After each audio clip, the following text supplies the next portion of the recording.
প্রতিবেশী দেশকে বলবো, আপনারা নিজের চরকায় তেল দেন, আপনারাও শান্তিতে থাকেন, আমাদেরকেও শান্তিতে থাকতে দেন। সব চেঞ্জ করা যায়, প্রতিবেশী চেঞ্জ করা যায় না।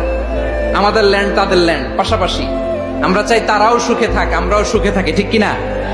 কিন্তু প্রতিবেশী হলে বন্ধুত্বপূর্ণ আচরণ করতে হয়।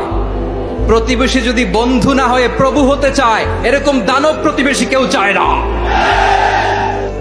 ভারত যদি বন্ধুত্ব উপহার দেয়, আমরাও বন্ধুত্ব দিব, কি বলেন?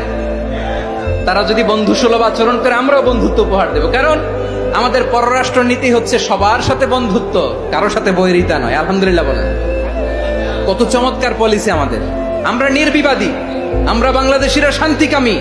We are proud of that. এজন্য আমরা গর্ববোধ করি। আমাদের পররাষ্ট্র নীতি সবার সাথে বন্ধুত্ব, কারোর সাথে শত্রুতা নয়।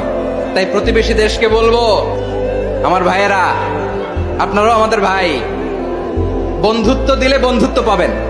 বন্ধুত্ব ইজ ওয়েলকাম, দাদাগিরি নয়। বন্ধুত্ব ওয়েলকাম, দাদাগিরি নয়। Loud and clear. ভারত যদি বন্ধুত্ব দেখায়, বন্ধুত্ব পাবে। কিন্তু ভারত যদি বাংলাদেশে আধিপত্যবাদ বিস্তার করতে চায়, বাংলাদেশের 18 কোটি জনগণ সেটা রুখে দেবে।